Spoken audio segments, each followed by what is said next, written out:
So the build to rent sector has only really just got going, only really been in operation for the last 3 or 4 years, and we've had a pandemic.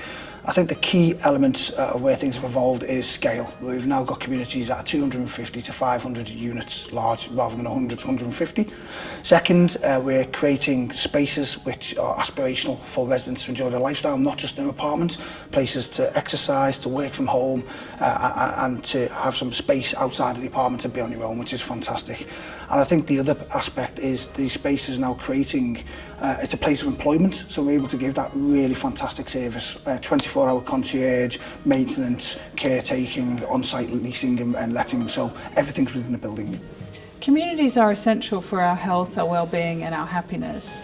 In the build-to-rent sector, we're fortunate enough to be able to specially design spaces that enable communities through creating natural touch points, whether that's through the incremental meeting at the parcel lockers to the coffee breakout spaces to the co-working spaces.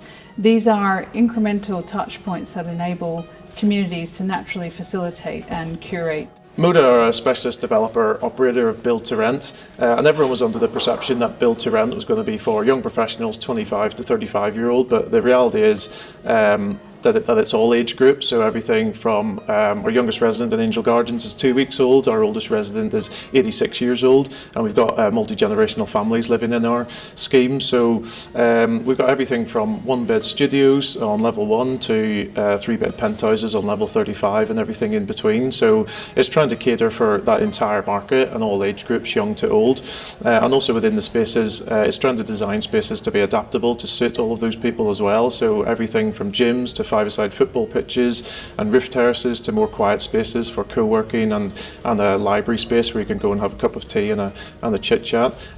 So for us it's all about making the spaces to be very adaptable for moving forwards.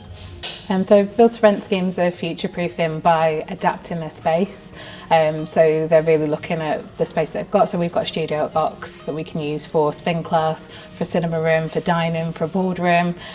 So we can really use it in lots of different ways. Some of the older schemes, they're recreating their sort of lobby area. So over the Keel, we changed the lobby from a lobby into a co-working space. So it's sort of looking at spaces and looking at new ways that we can use them, because we don't know what's going to come in the future and how people are going to work.